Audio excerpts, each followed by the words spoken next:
Hello friends, മഴതോരും മുമ്പിലേക്ക് എല്ലാവർക്കും സ്വാഗതം. അങ്ങനെ ചിന്നുകുട്ടിയെ കണ്ടിട്ട് തിരിച്ചു പോകാനായിട്ട് ഇറങ്ങുമ്പോൾ തന്നെ അലീനയ്ക്കും അതുപോലെ രേവതിക്കും നല്ല സങ്കടമാവുന്നുണ്ട്. അവർക്ക് രണ്ടുപേർക്കും ചിന്നുകുട്ടിയെ പിരിഞ്ഞ് പോവാനേ പറ്റുന്നില്ല. അവസാനം കരഞ്ഞു തളർന്ന് നിൽക്കുന്ന അലീനയും രേവതിയെയും ഗ്രേസി തന്നെ വന്ന് ശരിക്കും നല്ലപോലെ ആശ്വസിപ്പിക്കുന്നുണ്ട്. എന്നിട്ട് സാരമില്ല, നമുക്ക് ഇനിയും വരാമെന്നുള്ളതല്ലേ ഉള്ളൂ, പിന്നെ എന്തിനാണ് നിങ്ങൾ വിഷമിക്കണേ എന്നും പറഞ്ഞ് യാത്ര പറഞ്ഞ് വണ്ടിയിലേക്ക് കയറുക. അതുപോലെ തന്നെ ചിന്നുകുട്ടിക്ക് യാതൊരു കരച്ചിലോ ബഹളമോ ഒന്നുമില്ല. അവർക്ക് മനസ്സിലാവുന്നുണ്ട് ഇവർ പോവും, ഇനിയും വീണ്ടും വരും എന്ന്. അങ്ങനെ അവിടുന്ന് നേരെ വീട്ടിലേക്ക് ചെന്ന് എത്തുമ്പോൾ തന്നെ ക്ഷീണിച്ച് അവശയായിപ്പോയി ഗ്രേസമ്മയും മാമച്ചനും. അപ്പോൾ പിള്ളേരോട് രണ്ടുപേരോടും പറയുന്നുണ്ട്, എന്തായാലും നിങ്ങളും ക്ഷീണിച്ചൊക്കെയല്ലേ വന്നേക്കുന്നത്, അവിടെ ചെന്ന് ഡ്രസ്സൊക്കെ മാറി വാ. അതുമാത്രമല്ല അലീനെ, ഇന്ന് നീ പോവാൻ നിൽക്കണ്ട, നാളെ വെളുപ്പിന് പോവാം. അയ്യോ അത് പറ്റത്തില്ല ആൻറ്റി, നിങ്ങളെപ്പോലെയുള്ള ആരുമല്ല അവിടെയുള്ള, സമയത്തിന് എത്തിയില്ലെങ്കിലേ എന്നെ ശരിക്കും കൊല ചെയ്യും, അതുകൊണ്ട് എനിക്ക് പോകണം ആൻറ്റി എന്ന് പറയാം. ഓ അത് സാരമില്ലെന്നേ, ഒരു കാര്യം ചെയ്യും, അല്ലെങ്കിൽ ഞാൻ രാവിലെ എത്തത്തുള്ളൂന്ന് ഒന്ന് വിളിച്ച് പറയാമോ ഇവിടുന്ന് ആരെങ്കിലും? അതിനെന്താ, ഞാൻ വിളിച്ച് പറയാം എന്ന് മാമച്ചൻ പറയാട്ടോ. അങ്ങനെ ശരി എന്നാൽ അവിടുത്തെ സാറിൻ്റെ നമ്പർ ഞാൻ തരാം എന്നും പറഞ്ഞ് ബാലചന്ദ്രൻ്റെ ഫോൺ നമ്പർ കൊടുക്കുന്നുണ്ട്. അതിൽ വിളിച്ച് കൊടുക്കുകയാണ് കേട്ടോ. എന്നിട്ട് മാമച്ചൻ ചോദിക്കുന്നുണ്ട്, ഹലോ ബാലചന്ദ്രനാണോ? അതെ സാർ ഞാനാണ്. ആരാ, എവിടുന്നാന്ന് ചോദിക്കുക. അതെ, ഞങ്ങൾ രേവതിക്കുട്ടി നിൽക്കുന്ന വീട്ടിൽ നിന്നാണ്. അലീന ഇവിടെയാണ് വന്നത്.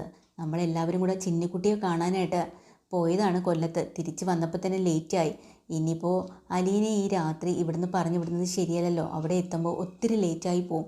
അപ്പോൾ നാളെ രാവിലെ വിട്ടാൽ പോരെ, വെളുപ്പിനെ അവളങ്ങ് എത്തും. ആ മതി, അത് മതി. അല്ലെങ്കിൽ തന്നെ ഇനിയിപ്പോൾ ഇത്രയും രാത്രിയൊന്നും ഒറ്റയ്ക്ക് ആ കൊച്ചിനെ പറഞ്ഞു വിടണ്ട എന്ന് ബാലചന്ദ്രൻ പറയാം. ആ ശരി, എന്നാൽ പിന്നെ അലീന അവിടെ ഉണ്ടെങ്കിൽ ഒന്ന് ഫോൺ കൊടുക്കാവോ? അങ്ങനെ അലീനയും വന്ന് സംസാരിക്കുന്നതിൻ്റെ കൂട്ടത്തിൽ, സാർ ഞാൻ രാവിലെ വന്നാൽ പോരെ? മതി അലീന, നാളെ രാവിലെ വന്നാൽ മതി കേട്ടോ, ഈ രാത്രി എന്തായാലും ഇങ്ങോട്ട് വരണ്ട. ശരി എന്നാൽ പിന്നെ ശരി എന്നും പറഞ്ഞ് ഫോൺ വയ്ക്കുകയാണ്. എന്നിട്ട് മാമച്ചനും ഗ്രേസമ്മയും കൂടെ പറയാം, ഒരു കാര്യം ചെയ്യും, നിങ്ങളിവിടെ ഇരിക്കുക, ഞങ്ങൾ ഒന്ന് പുറത്ത് പോയിട്ട് വരാം. എന്താ ആൻറ്റി, ഞങ്ങളെ കൊണ്ടുപോകാതെ പോവുകയാണോ എന്ന് രേവതി ചോദിക്കുക. എടി കുറച്ച് സാധനങ്ങൾ വാങ്ങാനുണ്ട്, നിങ്ങളിപ്പോൾ എന്തായാലും ഞങ്ങളെ കൂടെ വരണ്ട, നിങ്ങൾ ഇവിടെ ഇരിക്കുക, ഞങ്ങൾ പുറത്ത് പോയിട്ട് വരാം. പിന്നെ രാത്രി ഭക്ഷണമൊന്നും ഇനി ഉണ്ടാക്കാനൊന്നും നിൽക്കണ്ട, എന്തെങ്കിലും കഴിക്കാനും കൂടെ വാങ്ങിച്ചിട്ട് വരാം എന്ന് പറഞ്ഞ് അവർ പുറത്തേക്ക് പോവാം. ഈ സമയത്ത് നമ്മുടെ രേവതിയാണെങ്കിൽ അലീനയും കൊണ്ട് അവിടെ നമ്മുടെ ഗ്രേസമ്മയുടെ മരിച്ചില്ലേ മകൻ, ആ മകൻ്റെ മുറിയിലേക്ക് ചെല്ലുവാണ്. ചെന്നിട്ട് അവിടെ എല്ലാം ഇത് കാണിച്ചു കൊടുക്കുക കേട്ടോ. അപ്പോൾ അലീന പറയാം, ആ ഇതാണല്ലേ മോൻ്റെ മുറി, എന്ത് ഭംഗിയാണ് കാണാൻ, ആ പെൺകുട്ടിയും എന്ത് രസമാണ് കാണാൻ, അവർ ആത്മാർത്ഥമായിട്ട് സ്നേഹിച്ചതാവുമല്ലേ. എന്നിട്ട് ഒരുമിക്കാൻ പറ്റിയില്ലല്ലോ, എന്തൊരു വിധിയാണ് അവർക്കൊരു മോനെ നഷ്ടമായി. ഇപ്പോൾ ഈ പെൺകുട്ടി എവിടെ ഉണ്ടാവും, അറിയോ, എന്തെങ്കിലും അറിഞ്ഞോ എന്നൊക്കെ രേവതിയോട് അലീന ചോദിക്കുക. ഇല്ല ചേച്ചി, അതിനെക്കുറിച്ചൊന്നും അറിയത്തില്ല. ഇപ്പോൾ വേറെ കല്യാണം കഴിഞ്ഞിട്ടുണ്ടോ, ഇപ്പോൾ തന്നെ ഒരു 4 വർഷം ആയിട്ടുണ്ടാവില്ലേ? ആണോ, 4 വർഷം ആവും. 4 വർഷം ആവും എന്നാണ് പറഞ്ഞത്. അങ്ങനെയാണെങ്കിൽ ആ കൊച്ച് വേറെ കല്യാണം കഴിഞ്ഞിട്ടുണ്ടാവും, ഇവിടെ ആരും അറിയിച്ചില്ലെന്നാണ് തോന്നുന്നത്. ആ എന്തായാലും അന്വേഷിക്കാമായിരുന്നല്ലേ, മോനുമായിട്ട് ഇത്രയും അടുപ്പമുള്ള ഒരാളല്ലേ.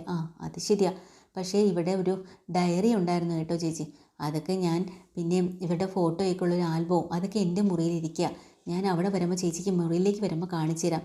അതെന്തിനാണ് നീ എടുത്ത് വെച്ചിരിക്കണേ? അല്ല, കാണണമെന്ന് തോന്നുമ്പോൾ കാണാമല്ലോ. പിന്നെ ഒരു മൊബൈലും കിട്ടിയിട്ടുണ്ട്, പക്ഷേ അത് സ്വിച്ച് ഓഫ് ആവുന്നില്ല, ഓഫായിട്ടിരിക്കുക, ഓൺ ആവുന്നില്ല. അതൊന്ന് ഓൺ ചെയ്തെങ്കിൽ അതിനകത്തുള്ള കാര്യങ്ങൾ അറിയാമായിരുന്നു. അതെന്തിനാണ് നമ്മൾ അറിയണത്? അവരെന്തെങ്കിലുമൊക്കെ സ്നേഹത്തോടെ അങ്ങോട്ടും ഇങ്ങോട്ടും ചാറ്റ് ചെയ്ത കാര്യങ്ങൾ നമ്മൾ നോക്കുന്നത് ശരിയാണോ? എന്നാലും എന്തൊക്കെയാണെന്ന് പറഞ്ഞെന്ന് ചിലപ്പോൾ നമുക്കൊന്നും അറിയാമല്ലോ എന്നൊക്കെ ഇനി രേവതി പറയാം കേട്ടോ. അതൊന്നും വേണ്ടടി, നീ അതൊന്നും തുറന്ന് നോക്കാൻ പോകണ്ട, എന്തായാലും ആൽബമൊക്കെ നമുക്കൊന്ന് കാണാം, നമുക്ക് അപ്പുറത്തെ റൂമിലേക്ക് പോവാം. പിന്നെ ഇവർക്കൊരു മോളൂടെ ഉണ്ട്, അതാ സൗത്ത് ആഫ്രിക്കയിലെന്ന് പറഞ്ഞു. അത് നീ പറഞ്ഞിരുന്നല്ലോ.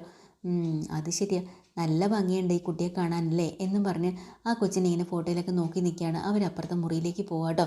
കുറച്ച് കഴിയുമ്പോൾ തന്നെ സാധനങ്ങളെല്ലാം വാങ്ങി ഗ്രേസമ്മയും മാമച്ചനും കൊണ്ട് വരുന്നുണ്ട്. വന്ന് അകത്തേക്ക് കയറി വന്ന് തളർന്നിരിക്കുക.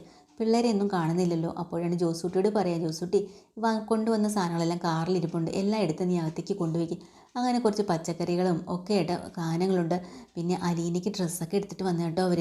എന്നിട്ട് നേരെ അകത്തേക്ക് പോവാണ്. അപ്പോൾ ഇതെല്ലാം കൊണ്ട് അവിടെ വയ്ക്കുകയും ചെയ്യുന്നുണ്ട്. പിള്ളേരെ കാണുന്നില്ല, പിള്ളേർ രണ്ടുപേരും മുറിക്കകത്താണല്ലോ. ഇവർ തളർന്ന് വന്നിരിക്കുകയാണ്.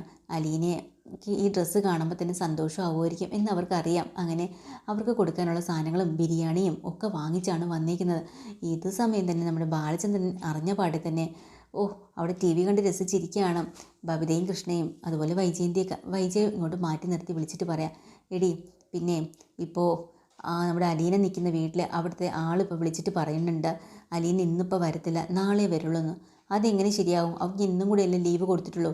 പിന്നെ നാളെ രാവിലെ അവൾ ഇങ്ങനെ എത്തുമെന്ന് എന്താ ഉറപ്പ്? ആ നാളെ രാവിലെ അവർ അങ്ങ് എത്തും ഉറപ്പാ. അല്ലെങ്കിൽ തന്നെ അലീനയല്ലേ അതൊക്കെ വിളിച്ച് പറയേണ്ടത്? അവിടെ നിൽക്കുന്ന അയാളാണോ വിളിച്ച് പറയേണ്ടത്? ദേ നീ ആവശ്യമില്ലാത്തൊന്നും പറയണ്ട. ഉത്തരവാദിത്തപ്പെട്ട ഒരു സ്ഥലത്ത് അവൾ പോയത്. അപ്പോൾ തിരിച്ച് ഈ രാത്രി സന്ധ്യ സമയത്ത് അവളെ ബസ് കയറ്റി വിട്ട് കഴിഞ്ഞാൽ ഇവിടെ എത്തുമ്പോൾ പാതിരാത്രി ആവില്ലേ? പേര് പെങ്കൊച്ചല്ലേ? അതാണോ വേണ്ടത്? അതിനേക്കാളും നല്ലത് നാളെ രാവിലെ വരുന്നതല്ലേ? അപ്പോൾ അവർക്കും ഇല്ലേ ഒരു ഉത്തരവാദിത്വവും കാര്യങ്ങളും? അത് നീ മനസ്സിലാക്കണം. ഓ ബാലചന്ദ്രൻ എന്താ അലീനയുടെ സൈഡാണോ എപ്പോഴും നിൽക്കുന്നത്? ബാലചന്ദ്രൻ എൻ്റെ സൈഡിലല്ലേ നിൽക്കുന്നത്. ന്യായം ആരുടെ സൈഡുണ്ടോ അവിടെ ഞാൻ കാണും. നീ ഇപ്പം എന്താ പറയണത്? നാളെ രാവിലെ വന്നു കഴിഞ്ഞാൽ പിന്നെയും ലീവായി പോകുമെന്നാണോ നീ പറയണത്? അങ്ങനെയാണെങ്കിൽ ഇന്നലെ അവൾ ഇവിടുന്ന് പോയപ്പോൾ 10 മണി കഴിഞ്ഞാണല്ലോ പോണത്. രാവിലത്തെ ജോലി ഒന്നും ചെയ്യേണ്ട ആവശ്യം അവൾക്കില്ലായിരുന്നു. എന്നിട്ടും അവൾ എല്ലാ ജോലിയും തീർത്ത് വെച്ചിട്ടല്ലേ പോയത്. അതിന് ഞാൻ അവളോട് പറഞ്ഞില്ല ഇവിടെ ജോലിയൊക്കെ ചെയ്തു വെക്കാൻ. ആര് പറഞ്ഞു പറഞ്ഞില്ലെന്ന്? ഞാൻ കേട്ടല്ലോ നീ അവളോട് ചോദിക്കുന്നത്. എല്ലാം ചെയ്തു വെച്ചിട്ടാണോടി പോകുന്നതെന്ന്. ഓരോരുത്തർക്കും ഓരോ ന്യായമോ? എന്താ ചെയ്ത്? പക്ഷേ നീ ഒരു കാര്യം മനസ്സിലാക്കിക്കോ, ഇന്നല്ല നാളെ ആയാലും നീ ഈ ചെയ്യുന്നതിനൊക്കെ ഫലം നിനക്ക് കിട്ടിയിരിക്കും. നീ അത് കണക്ക് പറഞ്ഞ് ദൈവം നിനക്ക് തന്നിരിക്കും എന്നിങ്ങനെ പറയൂ കേട്ടോ. പിന്നെ നമ്മുടെ ഹരിയാണെങ്കിൽ ശരിക്കും രോഹിത്തിൻ്റെ കൂടെ ചേർന്നിട്ട് എങ്ങനെ നമ്മുടെ അലീനയ്ക്കൊരു 7 പണി കൊടുക്കാമെന്ന് വിചാരിച്ചിരിക്കുക. എന്നിട്ട് രണ്ടുപേരും കൂടെ പ്ലാൻ ചെയ്യുന്നതിൻ്റെ കൂട്ടത്തിൽ രോഹിത്ത് പറയാനുണ്ട്, അവളെ ഞാൻ നല്ലൊരു അടി എന്നാൾ പറ്റിച്ച് കൊടുത്തിട്ടുണ്ട് കവളിൽ. അവളെ 2-3 പല്ലെങ്കിലും ഒന്ന് ആടിയിട്ടുണ്ടാവും, അത്രയ്ക്ക് കിട്ടിയിട്ടുണ്ട്. ഏയ് അതൊന്നും പോരടാ, അവൾക്ക് അടിയല്ല കൊടുക്കേണ്ടത്, അവൾക്ക് നല്ലൊരു പണിയാണ് കൊടുക്കേണ്ടത്. അത് നമുക്ക് കൊടുക്കാം. അതിനെ നീ എൻ്റെ കൂടെ നിൽക്കണം എന്ന് ഹരിയും രോഹിത്തും കൂടെ പ്ലാൻ ചെയ്യുന്നുണ്ട്. എന്നിട്ട് എന്ത് പ്ലാനാടാ നീ ഉണ്ടാക്കണേന്ന് ചോദിക്കുമ്പോൾ, എടാ നമ്മൾ അവളെ ആരുമില്ലാത്ത സമയത്ത് നമുക്ക് ഞാൻ പറഞ്ഞല്ലോ ഒരു സ്പ്രേ കൊണ്ടുവരും അവളുടെ ബോധം കളയുന്ന രീതിയിൽ. അത് കഴിഞ്ഞ് അവളോട് നമ്മൾ ചെയ്യേണ്ടതെല്ലാം ചെയ്യുക. എന്നിട്ട് ഇതെല്ലാം വീഡിയോ എടുത്ത് വെക്കണം. എന്നിട്ട് പറയണം ഇത് നമ്മൾ പുറത്ത് കാണിക്കുന്നു. അങ്ങനെ ബ്ലാക്ക് മെയിൽ ചെയ്ത് അവളെ പിടിച്ച് നിർത്തണം. എടാ അവൾ എന്നെങ്കിലും പോലീസിനോട് വല്ലതും പരാതി പറഞ്ഞാൽ നമ്മുടെ കാര്യം പോക്കല്ലേ എന്ന് പറയാട്ടോ. അപ്പോഴാണ് ഇവിടെ ഹരി പറയുന്നുണ്ട്, എടാ പോലീസിൽ പരാതി കൊടുക്കാതിരിക്കാനാണ് നമ്മളിതെല്ലാം വീഡിയോ ഇട്ടെടുത്ത് വെച്ചിരിക്കുന്നത്. ഇത് സോഷ്യൽ മീഡിയ വഴി എല്ലാവരും പരക്കുമെന്നറിയുമ്പോൾ ഇവൾ ആരെങ്കിലും പറയുമോ? അവളുടെ മാനമല്ലേ അവളെ രക്ഷിക്കാൻ നോക്കത്തുള്ളൂ. അങ്ങനെ വേണം ഇനി നമുക്ക് മുന്നോട്ട് പോകാൻ. അവളെ അങ്ങനെ വിട്ടാൽ പറ്റത്തില്ല, നമുക്ക് തളച്ചിടണം. നീ എൻ്റെ ഒപ്പം നിൽക്കുവോടാ രോഹിത്തേയും ചോദിക്കുക. എടാ അവളെ ഓടിച്ച് വിടുന്ന കാര്യം ഞാൻ ഏറ്റു, പിന്നെ ഞാൻ നിൻ്റെ കൂടെ തന്നെ.